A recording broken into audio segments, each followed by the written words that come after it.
Long ago, the nations lived in harmony, but then everything changed when Shyamalan made a horrible movie adaptation.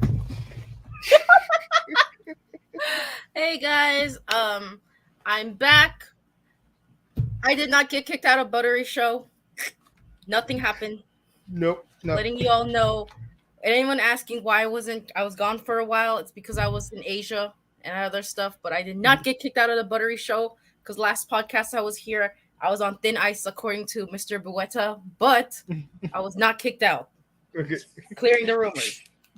Yeah, no, you're like what's his name?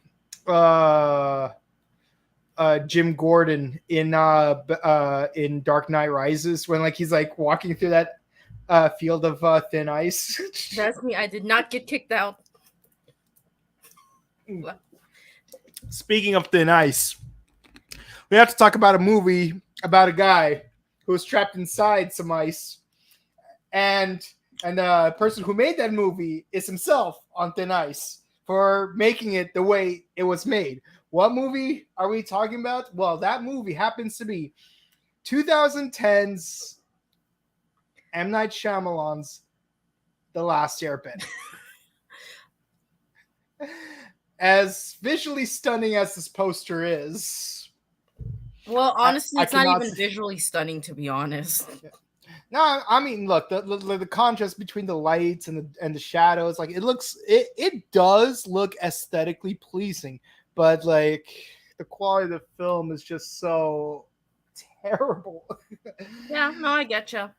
So before we begin, Jen, what was your history with the TV show Avatar: The Last Airbender? Well, I grew up watching Avatar: The Last Airbender. That and Legend of Korra. I love both series very much.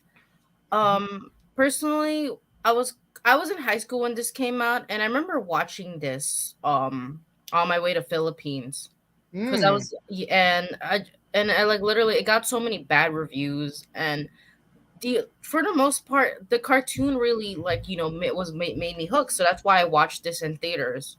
Because the cartoon, at least for me, I don't know about you, but I watched this in theaters. It gave and I shoveled out my money.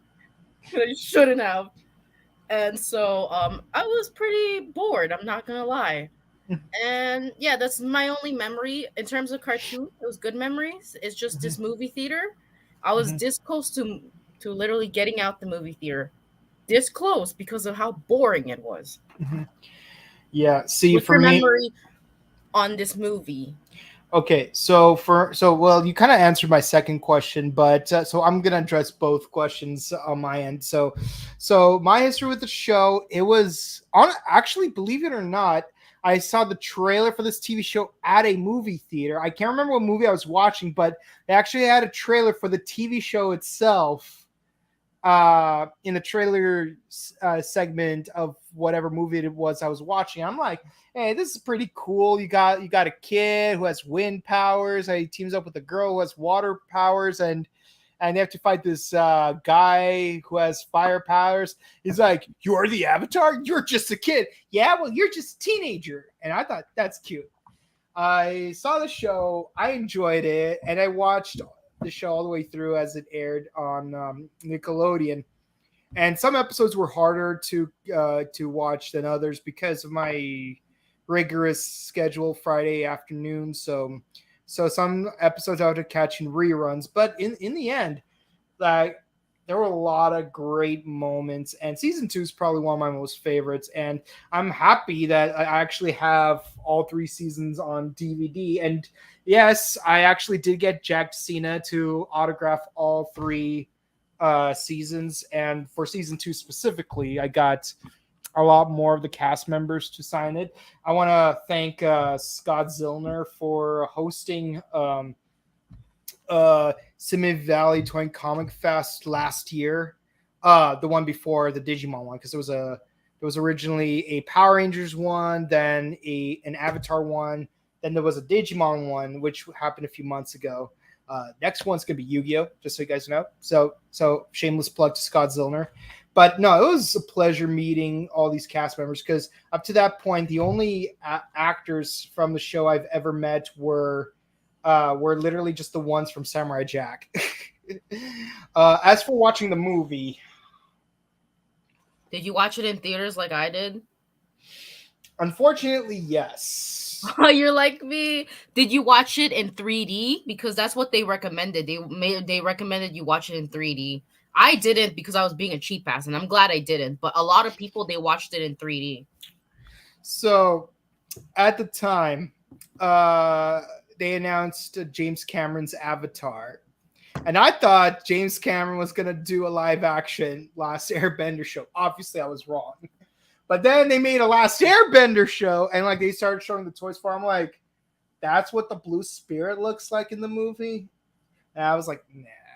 But being the critical-minded person that I was, I went to see it anyways with one of my friends. But the thing is, honestly, I would have rather watched some other movie. I think it was a Vince Vaughn movie, probably. But he insisted we watched Avatar, and by Avatar I mean M. Night Shyamalan's Last Airbender. I'm just so you guys know. Just so you audience members know, if I say Avatar, I'm not talking about the James Cameron movie. It's just easier than saying Last Airbender. Okay, so at the Grove, they didn't have AMC. It was Pacific Theaters. Back then, a movie ticket was $9.50. And people were so lax with outside food at the time that you could literally get Little Caesars from across the street, openly bring it with you to the movie theater and just Not eat me. pizza. Not in City Walk. No, I don't. No, remember. no. I'm talking about Pacific theaters. Oh, okay. But Yeah, City like Walk, for as long AMC as I bought can out remember, they Pacific were theater extremely strict. locations, but the Pacific theaters at the Grove, Oh, like they would just let you bring outside food, no problem. Like back in like 2006 through 2010. So you could just get the Little Caesars from across the street, where the Kmart was, walk across the street, and then just like bring in the pizza. $5 for like 2 people worth of food right there. And all you have to buy at the movie theater is just drinks. So like you're good. But here's the thing. A movie ticket for 3D movie is $14. That's an extra $4.50. My friend insisted on watching in 3D. so you watched it in 3D? Unfortunately, I protested, and my mom's like, "Oh, come on, your friend wants to watch it in 3D." Because I remember the hype, right? Everybody was excited to watch this in 3D. Everybody was like, "You gotta watch this in 3D because it's obviously gonna look better." No. See, I think they were still on that Shark Boy and Lava Girl. Because I watched Shark Boy and Lava Girl in 3D. No. I was gonna say I think they were still on that James Cameron hype. Oh. And thinking Avatar. If one Avatar looks good in 3D, the other must look good in 3D. I thought it was because of Shark Boy and Lava Girl. I mean, Spy Kids 3D perpetuated that belief that, oh yeah, kids movies in 3D look super cool. But honestly, like only like really slow movies look better in 3D because you get the time to appreciate the stereoscopics of a person's hand going through it. Like right now, as I'm reaching my hand towards my camera, it's like right now, it looks like it's going through the camera. But if I go too close, illusion's broken. No, I get you. But or like if my head's so close, it's like, oh wait, like my head's not popping out. Okay. Yeah, but so that opening sequence with the 4 benders, I'm not gonna lie, it legitimately looked good for a moment. Like, okay, the narrator. Okay, I forgot. Was it Katara narrating? Katara, yes. Yeah, right. Like yeah, her Nicola voice. Peltz, Okay. Yeah, honestly, she did a good job narrating it. There was only 2 actors I really liked here, and that was really just Katara and Dev Patel. That's it. Really? But that's just me. I know everybody says it completely sucks, but if I had to give credit to the only 2 actors that I liked in this movie, it was literally just Katara and Zuko, the Indian guy. See, like for me, like I would have to only agree with you on one of your 2 picks, and go a complete 180 on the other pick. Not gonna lie. Don't tell me you don't. Okay, Dev Patel, yes. I honestly didn't. I don't know her name, but the girl who played Katara wasn't bad. I don't know why people were talking crap. It wasn't that bad. I'm gonna be honest. I think she was my least favorite performance. I'm not saying she was a terrible actress. She probably did a good performance in other movies. Transformers 4 isn't one of those movies, but Mm. but she definitely did not give a good performance. And again, like when I say performance, I'm not just saying like it's a combination of acting, writing, directing. It's like all three of those things together. You know, like it's the performance is the end result of these three factors combined. So like you could have a good actor and have a terrible performance. You could have a bad actor and surprisingly give a good performance. It depending on if the script is good or not, if the direction's good or not. But yeah, so opening sequence, like I'm like, hey, this isn't too bad. Maybe I was all wrong about M Night Shyamalan's Airbender. And then as soon as Nicola Pelt started narrating, I'm like, no, Shyamalan, you sucker punched me. You sucker punched me. You got me to lower my guard, and now I'm completely defenseless against this horror. I'm not gonna lie though, sat through a lot of bad movies in the past, but this is the first time I've actually thrown popcorn at the screen. Really? For Yeah. me, I wasn't like mad at it. I was just really bored. Like, No, okay, so the I was pace. bored too. No, the pacing, right? It was kind of exciting in the beginning, but then once you reach to the part where the fire lord, the Yeah. fire kingdom attacked the earth kingdom, that's when it started going downhill. Yeah. Yeah. So it's like To me, so that's how it is. So it was good until the fire kingdom invaded the earth kingdom, and then that was when it went downhill from there. yeah. So let's talk about the cast. Wait, actually no. Let's talk about the movie itself a little bit. So excuse me. It's a 2010 American action adventure fantasy, and it was directed by M. Night Shyamalan. It was produced by Nickelodeon Movie Studios and distributed by Paramount Pictures. Um, it was also produced by Shyamalan, and it is, well, as you guys know, based on the works of Michael Dante DiMartino and Brian Konietzko. So this movie had a budget of 150 million. Want to guess what the box office was? What? It was 319.7 million. So commercially, it was a success. I mean, I'm gonna be honest, like nobody had bad expectations of this. Like before the movie started, right? Nobody had Yeah. bad expectations. I was excited to watch this movie, and I'm pretty sure you were too, like during that time. Yeah, So in terms of marketing, it did a good job. and for me, it's because like while I did like Unbreakable and Six Sense by M Night Shyamalan, I did also see Lady in the Water and what's it called? God, what's that Split. one movie? No, no, Split. no, no, no, no. Split came later. Split was actually a good movie. No, there were what? God, I forgot the name of that movie. The one where you had that red hooded creature and the woman try to go leave her village to get Oh, medicine. I forgot what it's called, but I I know think what it's you're called talking I about. think it's called the Village. Actually, yeah, I think it's called the Village. M. Yeah, Night Shyamalan is known for making good suspensing movies. Like I don't know how to explain this, but he makes good like psychological movies. Like if you ever watched Split, right? Was this guy? no, Split came out way later, like in 2014, I think. But that one was good though. Yeah, that was a good, but it's just Yeah, he's not. I don't know. It's just the pacing of this wasn't good. You know what yeah. I mean? Yeah, like I would say, like for a movie like Sixth Sense, and the Unbreakable trilogy, which consists of Unbreakable, Split, and Mr. Glass, like having a slow pacing is actually not a bad thing. But the But thing is, that pacing was not it. That was yeah, not it. yeah, no, for Avatar, here's the thing, yeah, like because like this movie is based on Eastern philosophies, yeah, you need to have some slow moments, like when Aang, well, in It's this not movie it's Aang. called It's called Ong. Ong. but Ong. but like I'm talking about Aang, like No, when but you know he, everybody calls him Ong. yeah.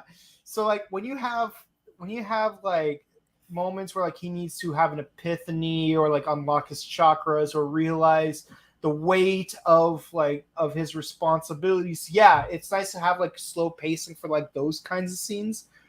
But the thing is, when it comes to like more action based sequences, because keep in mind they use martial arts here to use their elements. It it needs to be more fast paced because like there are even scenes in this movie where people are like moving really fast to like bend stuff, but the elements they're bending is like obscenely slow. That as much as I complain about Wuja Well, movies for as much I'm gonna argue about this because there's this scene that was a waste of time. You know what it was? It was when the Fire Kingdom attacked the Water Kingdom, and water then type. Ong and I think Wait, the wait, fire in the beginning or at the end of the movie? at the end. So like you remember that one where like Ong was playing hide and seek with the one of the fire? With Zuko, yeah. Yeah, that one. Like, why are they playing hide and seek? Why are they not I mean, fighting? I That mean, got me to so mad. They were lit. He was lit. Ong the whole time was literally on his back, and they were. He was literally just playing cat and mouse.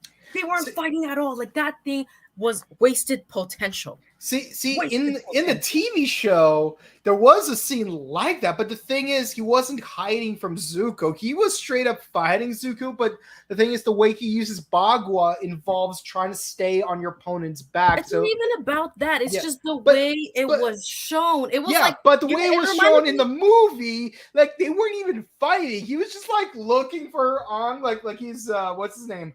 It's such Like a wasted potential. he's It's like Vincent in from. Dragon. It's like in Dragon Ball Evolution when Goku, the bullies came to attack him. Goku didn't even fight back. The whole time he was just avoiding while the bullies were like fighting No, him. but see, okay, okay. By the way, people in the audience, let Because you us guys know. reviewed Dragon Ball Evolution. By the way, for those of you in the audience, let us know in the comments which movie you thought was worse between Last Airbender and Dragon Ball Evolution, and let us know why you think that. But you know what I mean? Like it's like that wasted potential. Like I'm comparing it to when you guys did that podcast where Goku fought the he didn't even fight them. He just he literally just did a backflip and the whole time but like he here's was the just thing. avoiding it.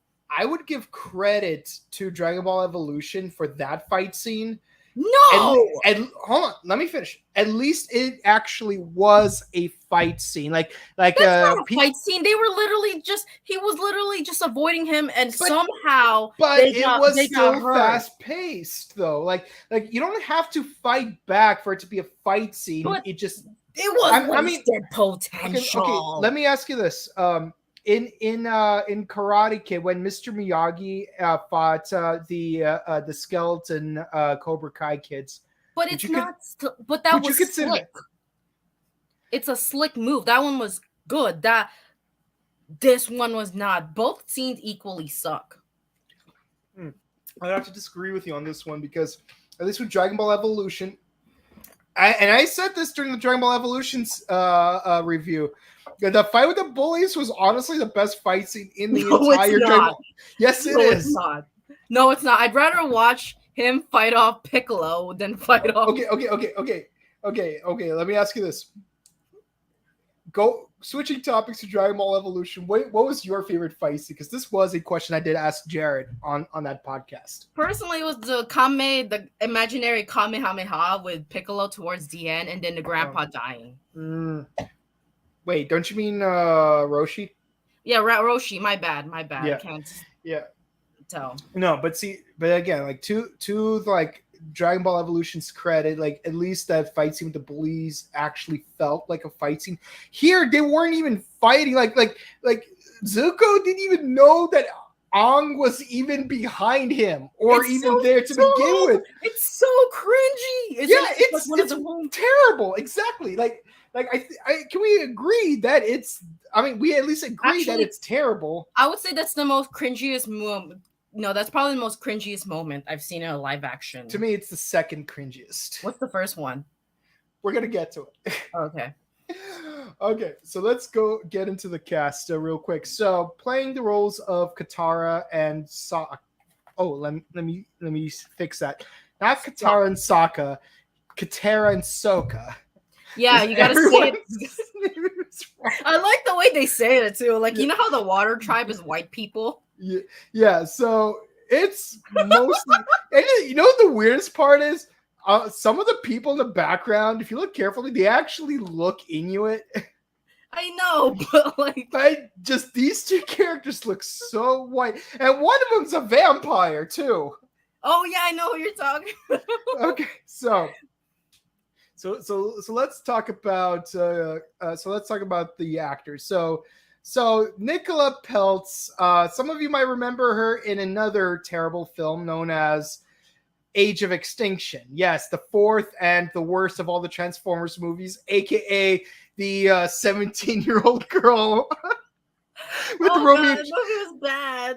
And you know when we and the thing is with like Transformers, like when we reviewed that in when we reviewed that on Scrub Club a Cinema Presents, um Fox challenged me to summarize the entire 2.5 hour movie in 20 minutes. And keep in mind, this is the longest out of all of the movies, out of all 5 Transformers movies. I pulled it off in 13 and a half minutes, and 5 of those minutes was just complaining about that Romeo and Juliet scene. Yeah.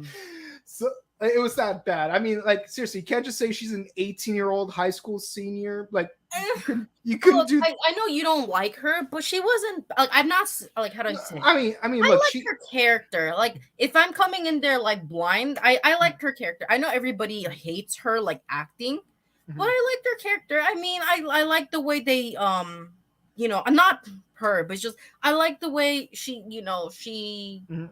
narrates. I mean, her and Dev Patel, that Indian guy from Slumdog Millionaire, they were the only the two actors I like. Mhm. Yeah, I mean, I'll agree with you that Dev Patel is one of the better actors in this movie. But let's talk about Jackson Rathbone for a second. Wait, who is he? I don't know. I don't. Soka. Oh yeah. I'm sorry. So I can't stop thinking about Twilight, but yeah. Like wait, did you watch Twilight? I did see all of the Twilight movies. No, but you know what I'm talking about, right? So every time I see him, I can't stop thinking about Twilight. Yeah. Now, see, here's the thing. I never liked Jasper in the first 2 movies because he looked like a crackhead. And in the case of the second one, it was kind of true because the way he attacked Bella on her birthday. But then in the third one, like that was probably his best performance in a I Twilight mean, movie don't get because me wrong. I feel like because it's so weird. Because when I look at this, right, I think of Twilight now because it's just it it's so cringy. You know what I mean? It's so cringy. but I'll say this, like what's it called? Eclipse though, like that was his best performance because like we get more backstory. He's not acting like a crackhead. He was like this unfortunate Confederate soldier. Not a fan that he's Confederate, but No, I know what you mean. yeah, but like he had this tortured backstory and he has this cool training montage with all the werewolves. I like that. But back to this. So it turns out, like at first I thought, oh no, they got some random Hollywood rando like who's really popular at the time just to like generate revenue. You know, like how like they miscast like iconic characters with like someone who's famous at the time just so they could get butts in the seats.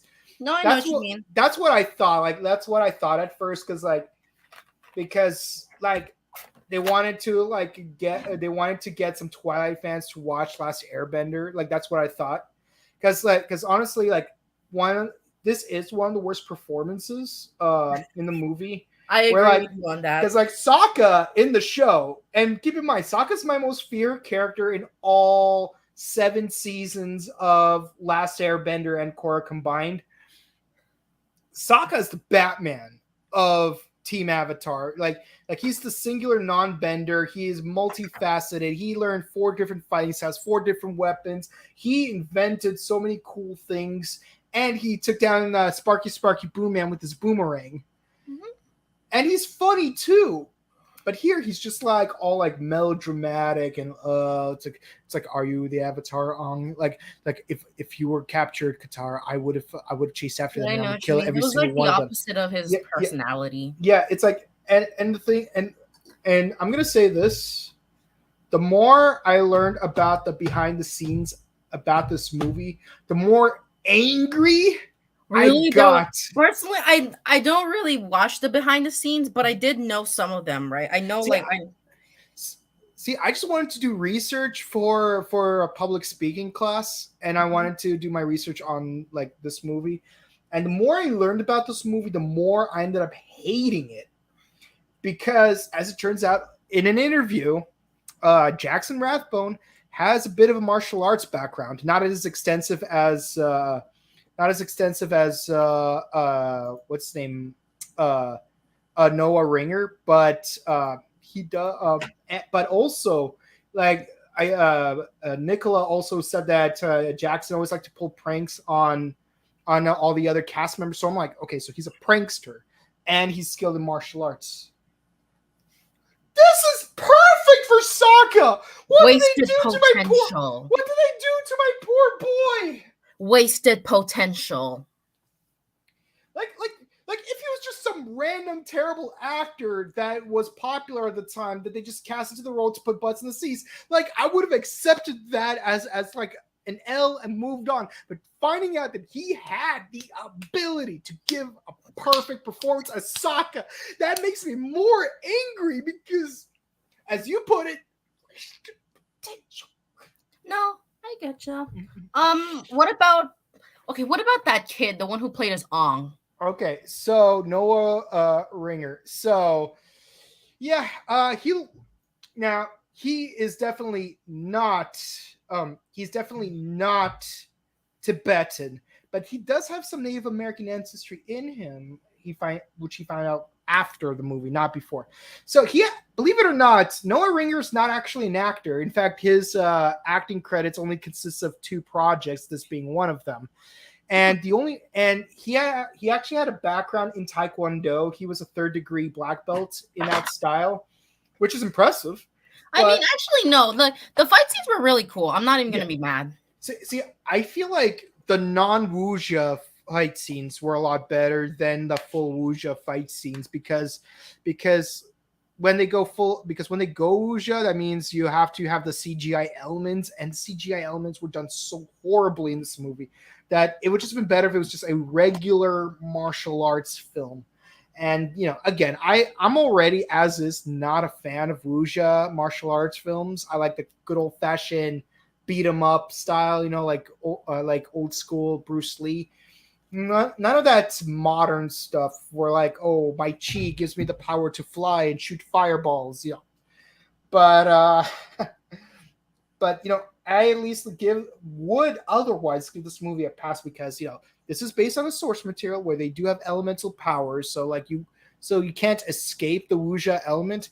But if you're going to include wuxia into it, at least make it good. Like, I don't know if you've ever seen A Forbidden Kingdom with Jackie Chan and Jet Li. Oh, like that was a really good movie. That was one of the very few modern wuxia films that I actually enjoyed watching, and it featured the Will Stronghold from Sky High. So, okay. So, who's your favorite actors in this movie? I already said mine. Literally just the 3 firebenders. That's it. That's it. You're not even gonna give credit to Katara. Come on, Katara wasn't that bad. It's like I think the Ember Island players explained it best, where she's like always like whining how like taking care of Ong is their responsibility, but she does so little about it. And like one of my bigger complaints about it is like, and honestly, Doug Walker pointed this out in his review of Last Airbender. Like they went like in the TV show, like very first line that Aang says is, "Hi, I'm Aang. Want to go penguin sledding with me?" Like he immediately introduces himself. But here it's like, okay, I can understand he not introduce himself because like he's probably delirious from being frozen for 100 years. But you wait until after you get to the Southern Air Temple to ask him his name. Yeah. It's like at least ask him his name while you're penguin sledding, presumably off screen, because it's like, gotta know the person's name before you travel with them. I know what you mean. I felt like that was kind of weak also. Yeah. Yes. Okay, I know we're giving it bad reviews. Yeah. So but what is one good thing that you liked about this movie? You got at least one good thing about it. Okay. One thing I liked about it, honestly, the only thing I liked about it was again the non-wuxia fight sequence, like when it's just hand-to-hand combat. So you got okay. So obviously you got Zuko, played by Patel, who's famous for being Slumdog Millionaire, and then you got Asif from The Daily I really Show. liked him. He's my Yeah, favorite character, actually. yeah. He I awesome. loved him in the movie Internship with Vince Vaughn and Owen Wilson. It's like you want the bagel, a pizza, and a cupcake. Like, No, the Fire Nation were all Indians, man. yeah. It's weird. It's like you got Inuit characters played by white people. You got um you got Chinese people played by mostly Chinese looking people with one African tribe. I noticed there was one tribe. I didn't even pay attention. Yeah, there was one African tribe that I saw in the movie. I don't know where they're from or like what part they're supposed to be in the Avatar universe, but hey, but yeah, like the Japanese stylized firebenders are instead played by mostly Indian and other South Asian actors. Uh, I'll say this: one thing that's really weird is that sometimes their samurai armor kind of looks like Roman armor, like especially with the Fire Lord Ozai. I swear he looks more like a Caesar than a shogun. It makes me sad because look, here's the thing. M. Night Shyamalan is Indian, right? Yeah. And I'm not here to, be like Asian representation, but you make me so sad because in his interview, right, he said I wanted to make this authentic because I'm Indian and I want to bring authenticity as an Indian from all the fighting origins, because you know how like fighting origins come from India, right? Yeah. And then when you look at like the inspiration, some of them weren't really like Indian authentic. Did you remember that in the interview he did where he represented being like Indian and whatnot? He wanted to cast that over to Avatar: The Last Airbender because obviously the origins are from India. I mean, the origins are more from Tibet than anything. Which But is you know what I mean, right? Yeah. There's still a lot of like influence. So There's it a makes me. little there's a little bit of influence, mainly the Eastern Air Temple with the Guru. Like that is definitely Indian influence, and because the Hinduist concept of chakras, it did come from It's India. not authentic. You know what I mean? I can tell he didn't factually get this accurate. Yeah, no, he absolutely did not, and that makes me sad That because makes me cringe because come on, M. Night, I know you're Indian, but why did you do that? I mean, the thing is, I wouldn't mind the Fire Nation being Indian if, like, they put more, if they didn't like appropriate like all this Japanese armor. I know, I'm like, come on, come on. If you wanted to put something authentic, And honestly, if you represent think your about it, culture. like, and honestly, if you think about it, if you look at those Fire Nation armor from 100 years ago, that like from the actual TV show. Like it's like here's a Fire Nation uniform and Saga says, actually no, that armor's outdated. That outdated armor actually does look Indian. If they incorporated that design to this movie, it would have worked a lot better.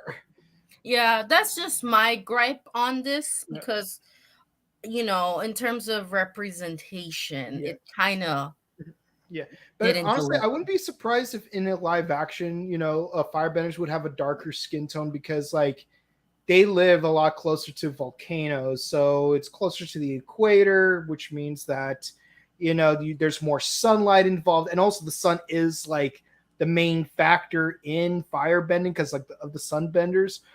So like I wouldn't be surprised if in a real world firebenders would have a darker skin tone, generally No, speaking. I'm actually very happy that they didn't make 4 movies of this because you remember, did you watch towards the end, right? This one was book 1. They were Yeah. supposed to make 4 movies before the Yes. elements. Yeah. Well, I don't know if they were supposed to make 4 movies, but there were only supposed to be 3 seasons of the show.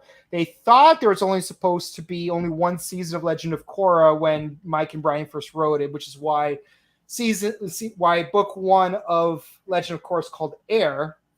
No, but you know what I mean? Like towards the end, I thought they were gonna make more movies because I thought this felt incomplete. So obviously, Well, of course, this is because this 1 hour and 47-minute movie compresses all 20 episodes of season 1. I mean, thankfully they cut out some of the more redundant episodes, what's it called? Like the Great Divide and Bato, um, but the thing is, there's still a lot of things that they cut out that would be more essential later on, but also combine things in certain ways that, like, you couldn't milk certain parts of the show that would be more essential to the grand story. It basically has the same problems that Star Wars Episode 9 had, where it's like you travel, there's very little impact in every stop, and then you reach the climax of the movie. It's like, I will say the only okay, I'll give it a good not just the actors, but there's a good thing I like about it, and that was really kind of I would say, like, in terms of fighting, like, I like the way the Earthbenders move, even though, like, you remember, like, I know the logic behind that was really dumb, because I mean, how are you gonna imprison them when they are Earthbenders.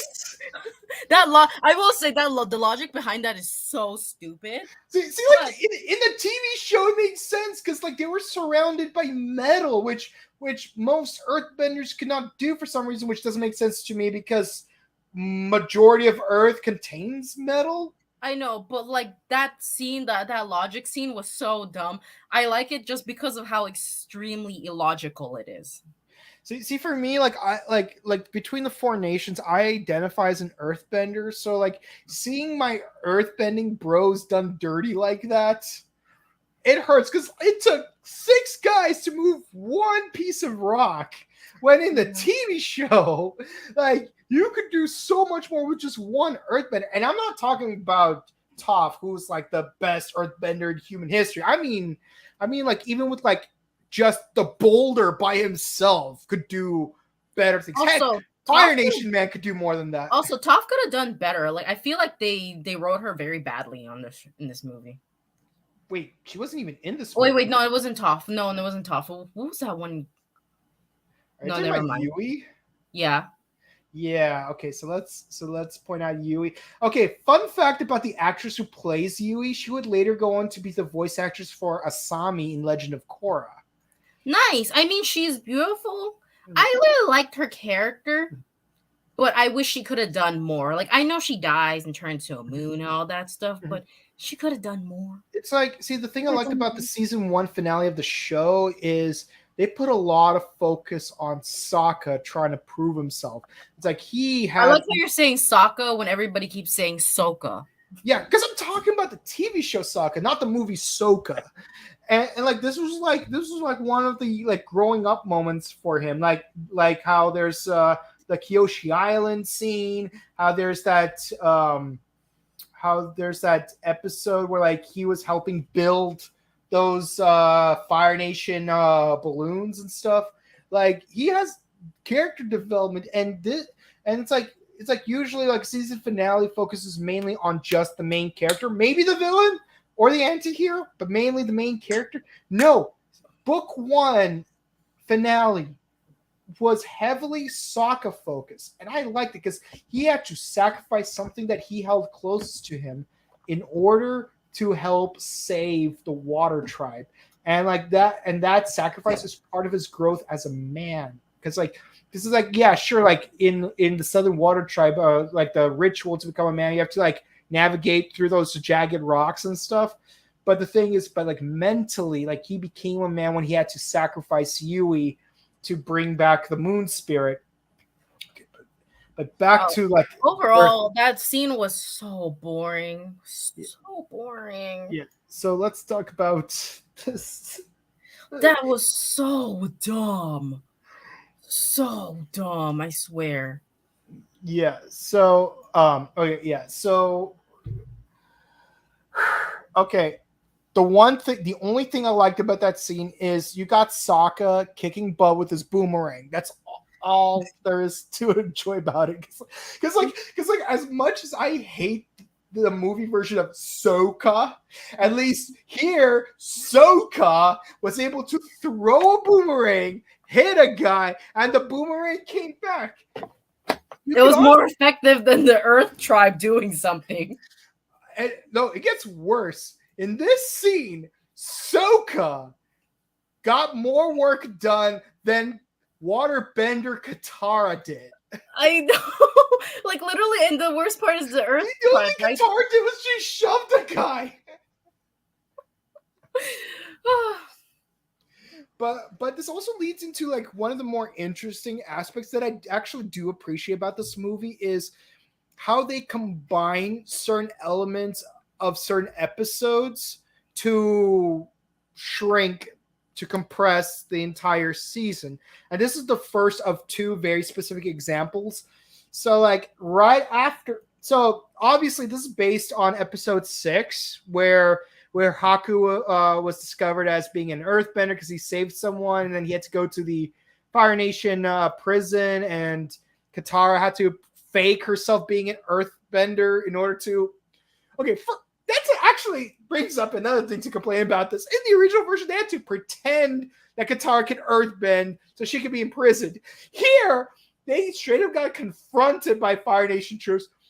Katara tried to water bend, and when she tried to like weave her water back to like throw it at the Fire Nation soldiers, all she does is freeze Sokka. I feel so bad for this guy. He can't catch a break. But back to the subject matter. So the village chief of Haku's tribe like points out the statue of Kyoshi. It says, "This is Kyoshi, your past life from 2 lives ago." And by the way, we found by the way, here are a bunch of artifacts that the Fire Nation has appropriated and stolen, and which leads to the water bending scroll. So I'm like, okay, we're combining 3 episodes into I one like how scene. you're being extremely factual about this because honestly, I didn't even pay attention to that. There was just so many things going on that you can't understand. Like it doesn't make any sense. Yeah, so it's like I don't mind them combining this because you could say, hey, what if Haku was from Kyoshi Island, and what if yes, the Fire Nation had a camp there where they stole a water bending scroll? Like I would have no problem combining this if it was done efficiently. It wasn't like I wish they did more with the fact that oh, this is Kyoshi, your past life. And then the other example is where he goes to the Northern Air Temple. And he finds all these statues of the avatars, and then I'm he gets sorry, but that acting was bad. You remember that Ong acting where he was like sad and all like, oh my god, that was not convincing. yeah. It's like everyone was supposed to bow to me, and I was supposed to bow back. Well, that And when they acting, bowed to I'm gonna me, be I honest, that didn't bow acting back. scene was not convincing at all. Like it wasn't emotional. Like his face, oh my god, like It's I like was he was. so unconvinced watching It's like that he was scene. overacting and underacting at the same time. And like, and again, like to give Noah some leeway, he acting was not his profession, and he did not stay in acting. And but like I wish like he was directed better to give more believable emotions. And Cause yeah, yeah, you like his facial expression wasn't it. Like the way he was yeah, talking, it was not convincing at all. yeah. So yeah, like combining episode 17 and episode 13 together, where it's like where like oh he goes to the Northern Air Temple, which turns out was already occupied by Fire Nation, and then he gets captured by Fire Nation soldiers, and then is rescued by the Blue Spirit. Like combining those 2 episodes can work, but as you brought up, it was done poorly, namely because of that temple scene. Because it's like there was like no emotional or spiritual impact from seeing this. There should be him accepting the burden that he is the latest of a long line of people who have to maintain the balance, whether he likes it or not. This is his role in life, and this is something that the character had to struggle with for 3 seasons, all the way up to the Lion Turtle episode. And like there was like no impact. Like it was he was just saying but not delivering. It's like you gave me a picture of a pizza instead of an actually baked, hot, piping, No. edible pizza. You know what I'm saying? I love how we're criticizing every little detail about this Yeah. because I like how we both watched this movie in theaters. I wish I watched this bootleg just so just so I don't feel Would bad. not give him the money. Yeah, I mean, just to be clear, everybody watching this review, please support the official releases of whatever movies you watch. But we are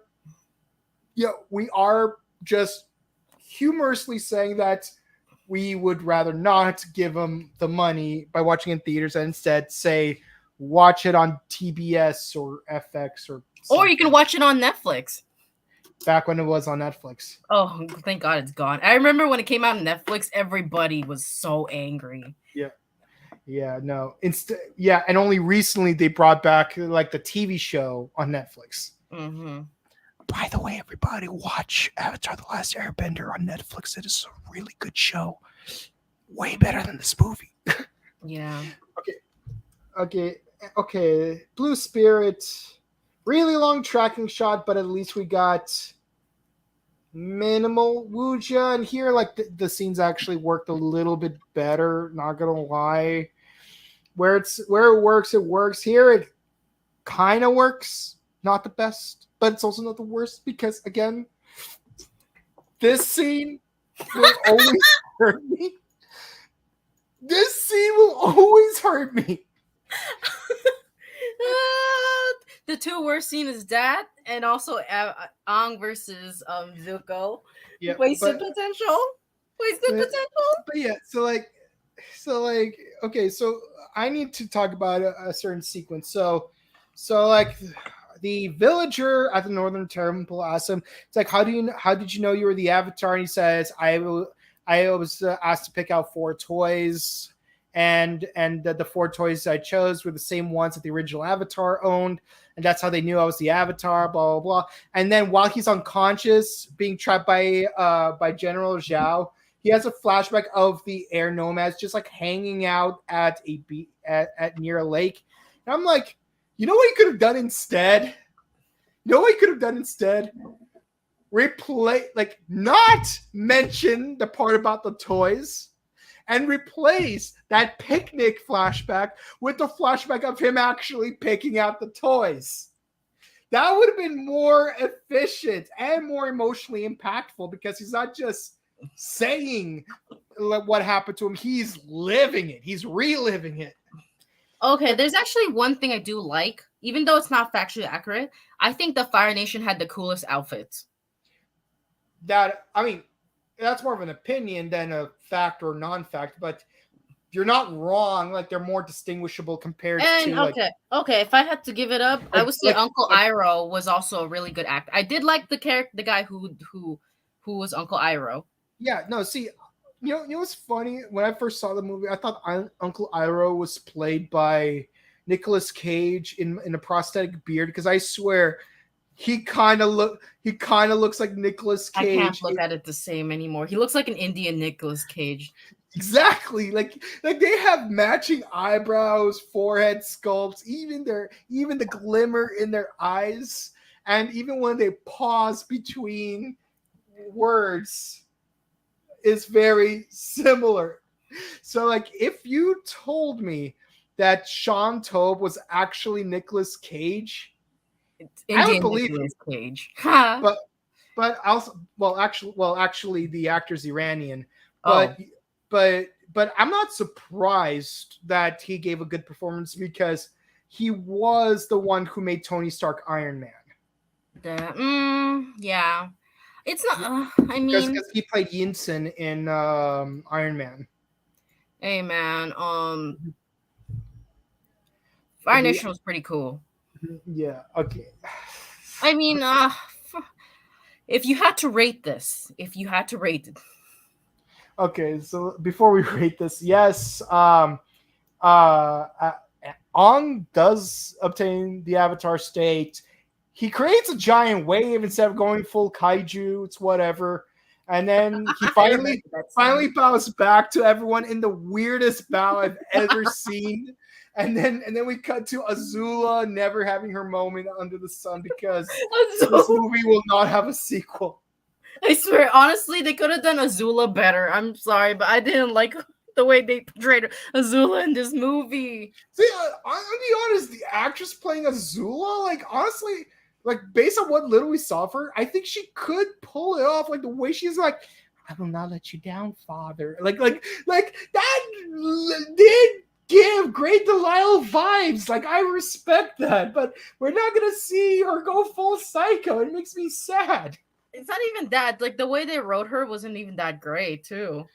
I mean, there was very little to write because she's just supposed to be like an end credits scene to like say like, oh yeah, we're gonna have a sequel and we're gonna have someone even scarier than Zuko to worry It about. wasn't even that menacing. I'm sorry. Oh yeah. Also, like as much as I love Patel, I really hated his makeup artist.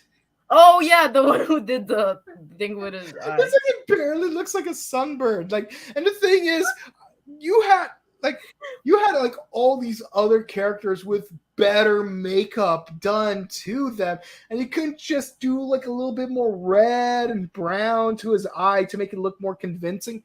I get it. Look, I get it. Like he has some scenes where he has to go underwater, but the thing is, it's like you just do his makeup again. Heck, you don't even see him underwater. You just know that he goes underwater off screen. And again, and like honestly, like Patel and Patel and Tobe, like they have good chemistry. They could do a good Zuko and Iroh in this movie. I mean, look, if we're gonna use Japanese pronunciation, technically it should have been Iroh from Jump Street instead of Iroh, but but the thing is, the show calls him Iroh. I have to live with it. But in the movie, you said his name wrong using the show as reference. So, they had good chemistry, but they had almost no scenes together. Like you know how much I love the recurring joke about Uncle playing Pai Show and looking for a White Lotus tile while Zuko's just like constantly like raging out. He's like, Zuko, you need to be more grounded like the earth. You need to be more fluid like the water. And you need to be more relaxed like the wind. Because only then will you become a truly great firebender. But like no, it's like nephew, just relax. Just relax, nephew. Like you're not gonna escape from the 10 rings by raging out all the time. Mm-hmm. Okay, so what were your thoughts? Oh, and also another thing, I love this one. Actually did like the scene where Zuko was fighting some of the Fire Nation soldiers, and like right before he firebended, he did some really good hand to hand. Yeah, that was a really cool scene. And then he started firebending. It's like afterthought. Yeah. Yeah. And the 3D did not help at all because while the 3D did work in the opening sequence, because you see the water like going through the screen, or the fire going through the screen, the rock going through the screen, it's like the rest of the movie. It's like the movie was shot for 2D, and then they added stereoscopics like as an afterthought because there's like this one scene where like Ong is like walking through the spirit forest, and you have a rear over the shoulder shot of him, and the camera frame like cuts off like right in the middle of his head. So it's like, yeah, the illusion's gone if it cuts off the top of your head. Mm-hmm. Yes. So like likes, dislikes, score out of 10. What do you think of this movie? I did like Dev Patel. I know you don't like her, but I like the actress who plays Katara. Mm-hmm. There's so much dislikes. I'm not even going to go into detail. Mm-hmm. Personally, there's way too much. We've already gone into it. Rating out of 10, I would give it a 2 out of 10. And the reason why it's a 2 out of 10 is because the only thing that was really cool was maybe the Fire Nation. I thought they were the coolest one, but that's it. 2 out of 10. What about yours? Again, credit where credit is due. Look, some scenes where it's literally just aesthetics, like when the moon comes back into its full silvery glory. That was some really well shot. The soundtrack was not bad. The stunt choreography, not the special effects in those stunts, but No. some of the stunt works were like okay. Again, when they're just going just hand to hand with none of the wuxia, it's good. Zuko fighting those Fire Nation soldiers, I liked it. Sokka throwing his boomerang, I liked it. Everything else, I really hate it. And again, it's like you could be so Boring. creative. You could be so creative with earth bending. Heck, you could even just like throwing fire at a person, like the fire moves so slowly. Like it misses the point of why fire is the most dangerous of the four elements because it strikes fast, strikes hard, and it has no mercy. And I'm not trying to quote Karate Kid. That's just how fire is. Aang injured Katara at one point by trying to bend fire prematurely, and that weighed on him for the rest of the show, up until like the Sun Warriors episode. Um, and like water bending is ugh. So like honestly, like as far as like element bending goes, the only thing that really worked was air bending because you could do more with it in this movie. But again, we had Dragon Ball Evolution the year before, and they had the same airbending stunts. So it's like I can't even tell which of these two movies I hate more because they're both terrible in different ways. I give it a 6 out of 10 because it's like You give it a 6 out of 10. Hey, that's a pretty high score. Oh my god. for a bad movie, yes, that is the highest score a bad movie can get in my because like in my rating system, 7 is bare minimum for passing. 8 is decent. 9 is phenomenal. 10 needs to have that certain je ne sais quoi that makes me want to watch the movie for the 50th time. That's why movies like Speed, The Mask, Revenge of the Sith, Spider-Man, Sam Raimi's 2002 Spider-Man, like those are movies I could watch over and over and over and over and again. Never get sick of them. This movie, it's boring. like I guess I'll rewatch it just to remember why I'm bored by it. But then I feel the agony of the earthbending scene. No, I Or feel more agony about Aang and Zuko doing that cat and mouse game or whatever the yeah. hell that was. No, Hide and seek. and again, in the TV show, it's done so much better because they're both in the middle of an active fight.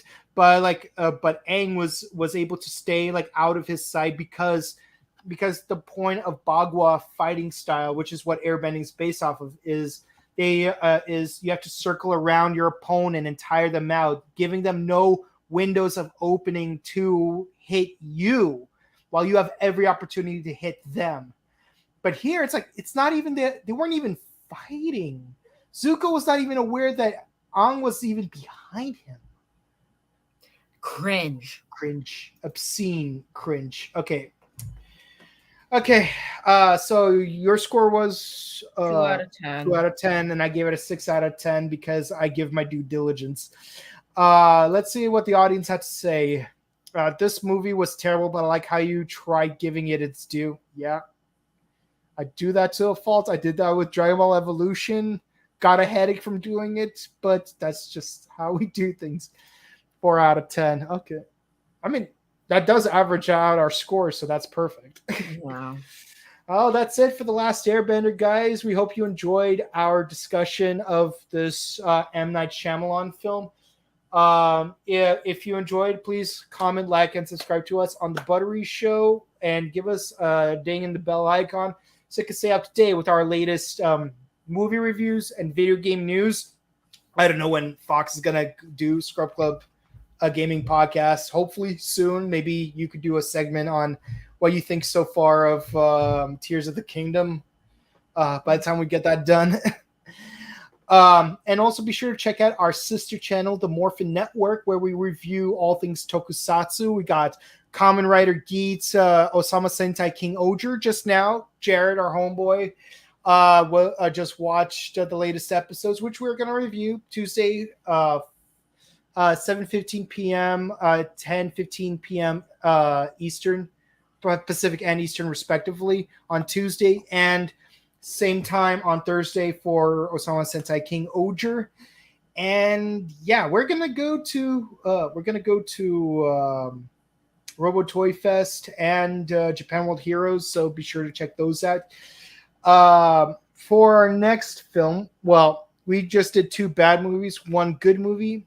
Before we reach the finish line with our last movie, our penultimate film will be a movie that would be considered more middling.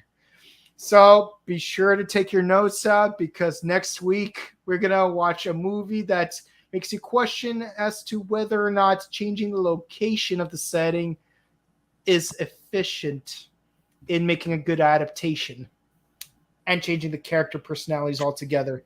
But until then, guys, stay safe, stay hydrated, hug your loved ones, update your emergency kits, and heck, while you're at it, buy an emergency kit for your mom for Mother's Day because you never know when you want to have a safe Mother's Day with your mommy, whether you're having an omelet, going to service, or going to the ocean and feeling that ocean breeze before it gets really hot and summery.